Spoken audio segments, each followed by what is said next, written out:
Assalamualaikum warahmatullahi wabarakatuh. Saya Musliar Kasim dari segenap Sivitas Akademika Universitas Baitur Rahmah. Dari tempat saya berdiri dalam Masjid Baitur Rahmah, saya menyampaikan selamat memasuki bulan suci Ramadan tahun 1443 Hijriah. Mari kita laksanakan puasa dengan sebaik-baiknya, termasuk amalan-amalan yang meningginya. Di antaranya membaca Al-Quran, melaksanakan tadarus, termasuk juga menyantuni anak yatim dan orang-orang yang kurang beruntung secara ekonomi. Mudah-mudahan dengan kepedulian kita kepada mereka merasakan nikmatnya menjadi seorang Muslim yang baik. Mudah-mudahan setelah melaksanakan puasa 1 bulan penuh, keimanan kita bertambah, keislaman kita semakin kokoh, sehingga bisa kita implementasikan kegiatan yang sudah kita laksanakan pada bulan Ramadan dalam kehidupan kita sehari-hari. Selamat berbuka setelah beduk berbunyi pada setiap hari. Demikian saja. Billahi taufiq wal hidayah. Assalamualaikum warahmatullahi wabarakatuh.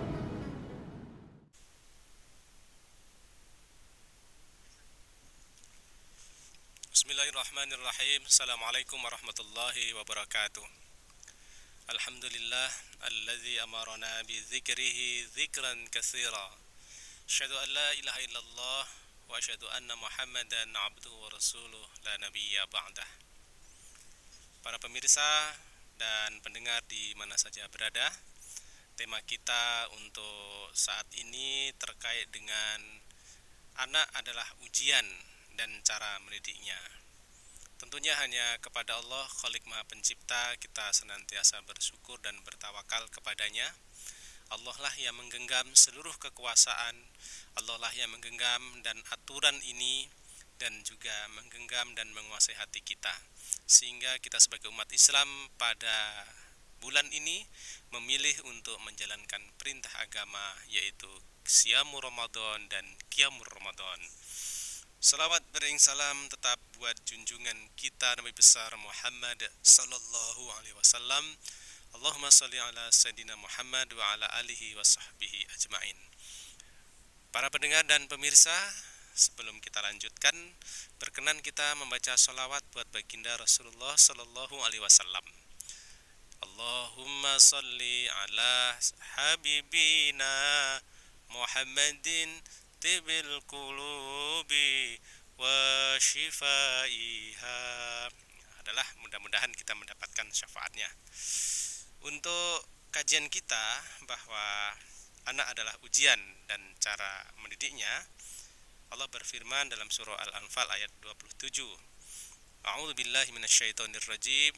Bismillahirrahmanirrahim. Wa'lamu annama amwalakum wa auladukum fitnah. Kata fitnah berarti ujian. Ingatlah bahwa amwalakum, bahwa hartamu, kemudian wa auladukum, dan aulad artinya adalah anak-anakmu, merupakan ujian. Ternyata hidup ini memang penuh ujian, tapi jangan kita posisikan bahwa ujian itu mensengsarakan kita. Ujian dari Sang Pencipta itu adalah ibaratnya kita sedang diberikan kado. Kado tentunya ada bungkusnya dan bahkan ada talinya. Kalau kita diberikan kado hadiah ulang tahun, atau mungkin kado dari pimpinan kita karena kita salah satu karyawan yang terbaik di tahun ini, berikan kado. Rupanya kadonya besar, berlapis-lapis, ada tali, ada pitanya, ada bungkusnya. Oh, ternyata hadiahnya luar biasa. Mungkin 3 emas, kan lumayan. Tapi dibungkus. Begitulah ujian kita. Ujian yang diberikan Allah, bahwa Allah menitipkan amanah kepada kita, anak kita. Kemudian ada ujian, dan ujian itulah yang harus kita carikan solusi untuk bisa mencari jalan keluar agar yang diberikan Allah itu terbaik. Sehingga sebenarnya kalau kita ibaratkan bahwa ujian itu bagaikan kita menerima kado, kemudian Allah ingin melihatnya, cara membukanya dengan penuh kesabaran, dengan penuh kegembiraan, akhirnya kita mendapatkan apa yang diperoleh dari hadiah tersebut. Lebih ringan adalah ujian itu bagaikan kita mendapatkan permen atau gula-gula. Kan nggak mungkin gula-gula itu kita dapatkan tanpa bungkus. Pasti terbungkus, kemudian nanti kita buang bungkusnya akan kita hilangkan dan kita nikmati isinya atau kita nikmati permennya. Itulah sebenarnya ujian yang harus selalu kita hadapi dalam kehidupan ini. Apapun dalam hidup ini ujian, berbagai bentuk ujian. Termasuk hari ini kita melaksanakan puasa adalah ujian. Maka sekali lagi, wa'lamu, ketahuilah untuk kita semuanya atau wahai umat manusia, annama amwalakum, sesungguhnya di dalam hartamu apa yang engkau peroleh dan juga wa auladukum fitnah, bahwa anak-anakmu yang telah diberikan Allah kepadamu merupakan ujian. Ada sekilas kisah tentang bagaimana seorang ibu yang sukses untuk mendidik anaknya dari berbagai ujian. Seorang ibu ini diberikan titipan oleh Allah seorang anak sehat, tapi tak sempurna. Ada orang itu sehat, anaknya sehat, sempurna, pintar, kemudian empati, dan akhirnya rendah hati, bagus sekali. Ada orang yang diberikan anak itu sehat saja fisiknya, tetapi tidak sempurna penampilannya, tidak sempurna semua yang diberikan Allah. Ini kebetulan anaknya tidak sempurna dalam hal penglihatan. Dia diberikan ujian oleh Allah tunanetra. Dia tidak bisa melihat, tapi bagi seorang ibu yang sukses, dia motivasi anaknya bahwa keterbatasan itu tidak penting, cacat itu tidak penting.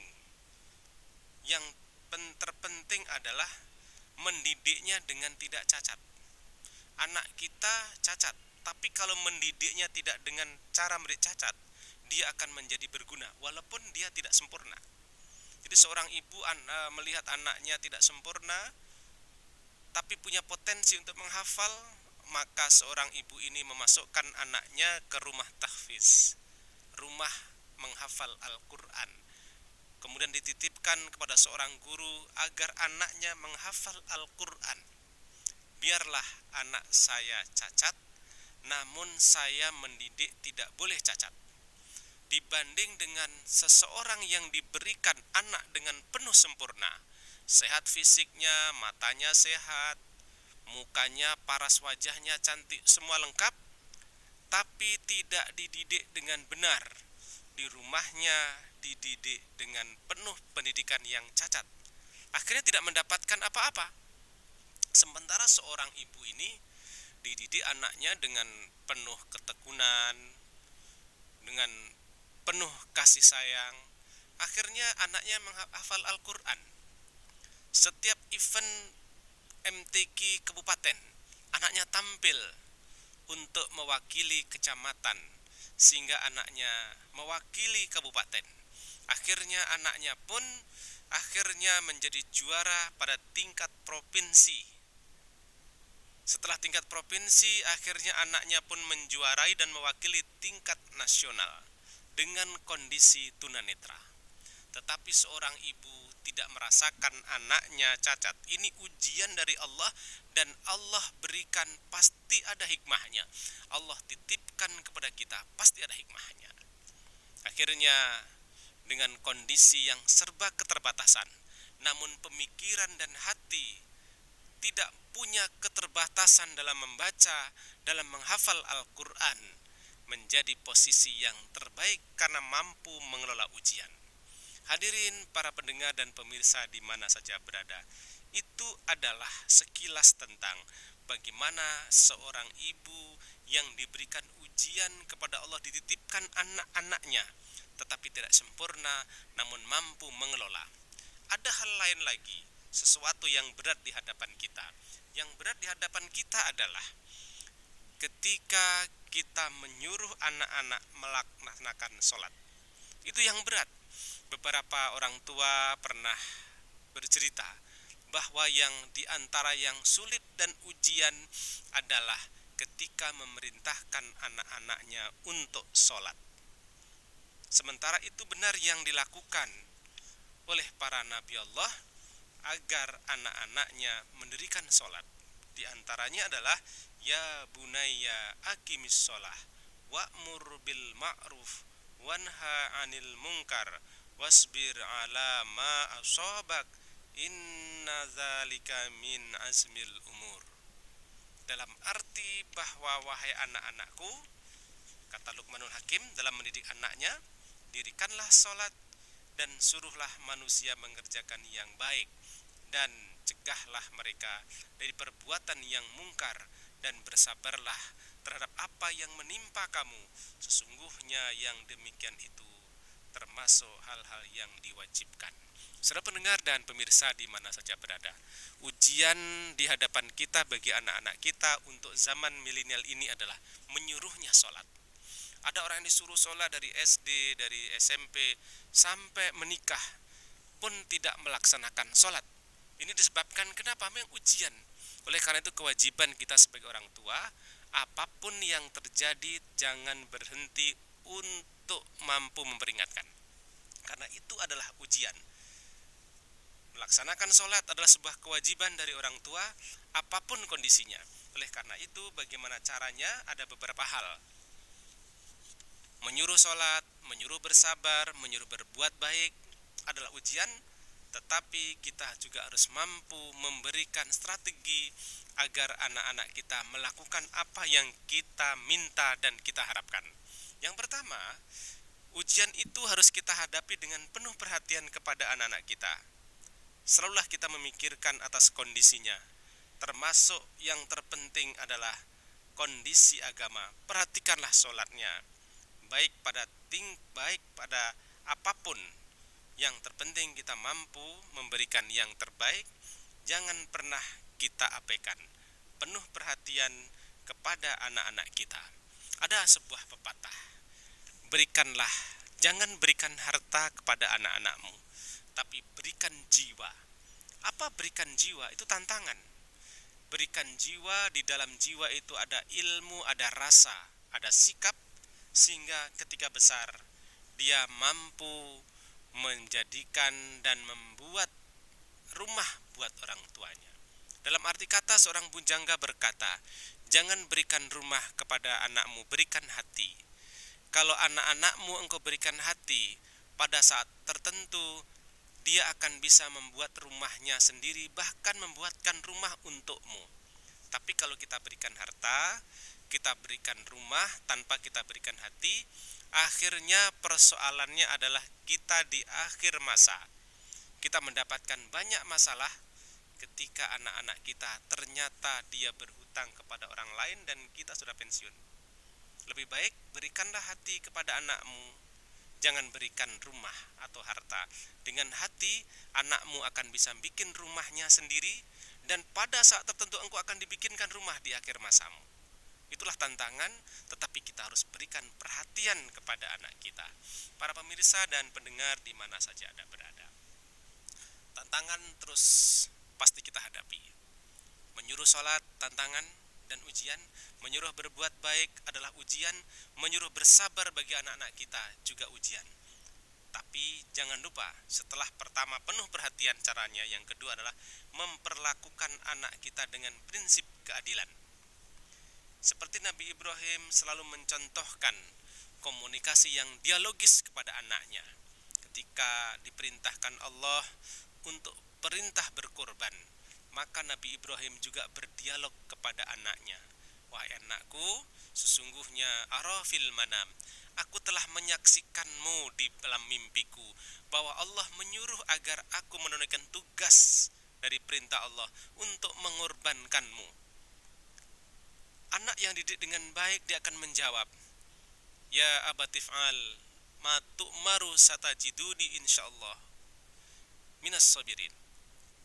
Ya wahai anak ayahanda, tunaikan saja apa yang diperintahkan Allah. Engkau pasti akan mendapatkan aku termasuk orang-orang yang bersabar. Coba kita bandingkan dengan anak kita. Disuruh sholat, marah. Disuruh olahraga, dia marah. Itu ujian. Tapi lihatlah Nabi Ibrahim alaihissalam ketika berdialog dengan Ismail. Perintah terberat pun diterima oleh anaknya dengan penuh lapang dada. Tidak otoriter, walaupun otoriter juga tepat pada masanya dan pokok masalahnya. Jadi bagaimana kita mampu menjadikan anak-anak kita perlakukan dengan prinsip keadilan sehingga ujian demi ujian bisa kita lalui. Itu yang kedua. Yang pertama tadi penuh perhatian kepada anak kita.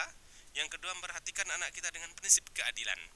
Kemudian anak-anak kita yang di rumah itu tidak perlu kita diskriminasikan. Yang laki-laki selalu berada di rumah, yang perempuan harus mencuci piring, yang laki-laki harus main gitar, yang perempuan kemudian masak.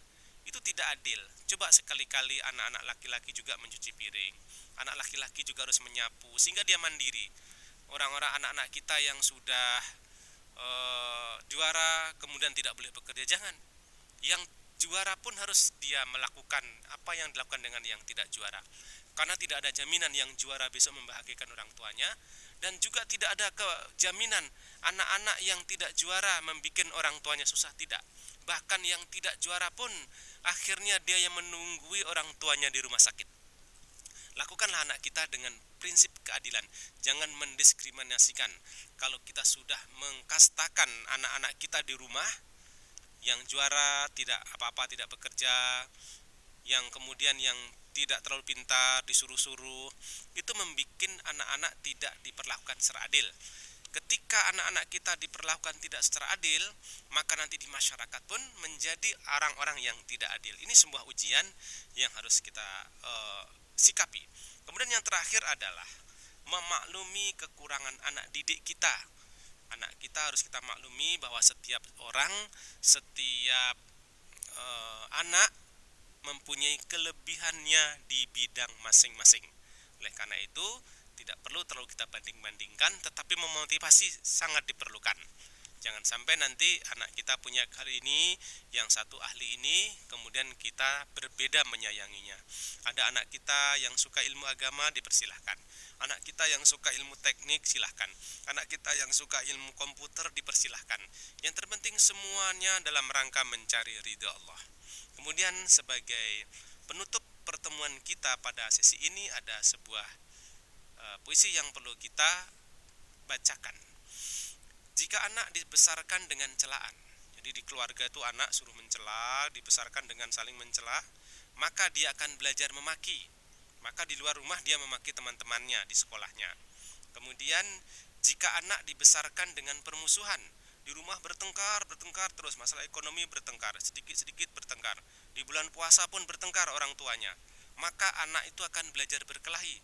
Di sekolah dia pasti berkelahi. Kenapa? Karena melihat orang tuanya bermusuhan di rumah.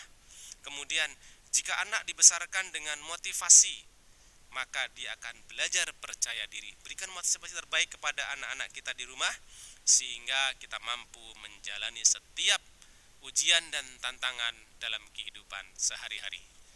Semoga kita dalam lindungan Allah dan menjadi wawasan dan tambahan wawasan dalam kehidupan kita. Billahi taufik wal hidayah. Assalamualaikum warahmatullahi wabarakatuh.